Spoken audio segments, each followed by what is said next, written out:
Hi, y'all. Happy Friday evening. Just hanging out.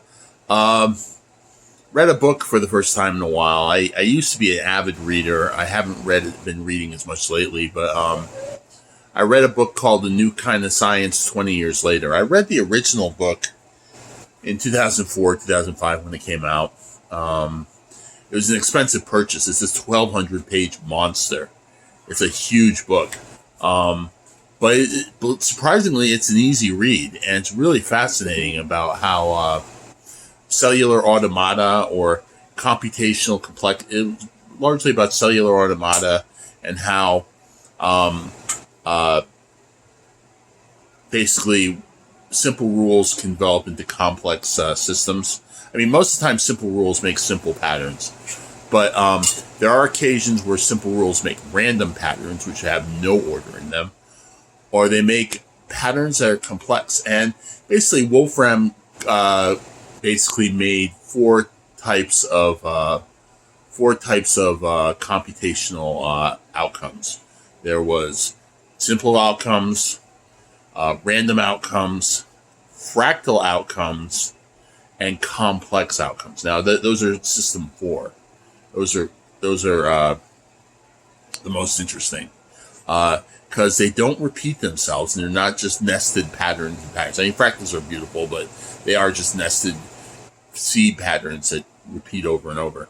But does something different. And you don't know if the pattern is going to continue or whether it's going to die out, but you get this complexity for a time.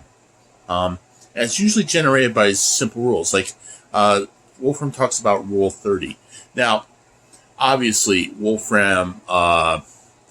he's an entrepreneur and he's been working on his own away from the physics community. So he's definitely an independent thinker. And I haven't really seen, I mean, it's the work seems more metaphysical than anything else, a metaphysical basis for a theory of everything.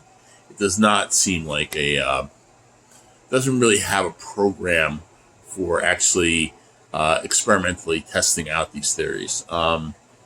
It's kind of like theoretical stuff, and like I said, you could be a theory spinner and come up with all sorts of explanations. In fact, I kind of think the world is underdetermined. I think like the data that we have could have multiple interpretations. It's not determined. So like, just like quantum mechanics can have like the Copenhagen, the Bohmian mechanics, the many worlds interpretation, the cubism.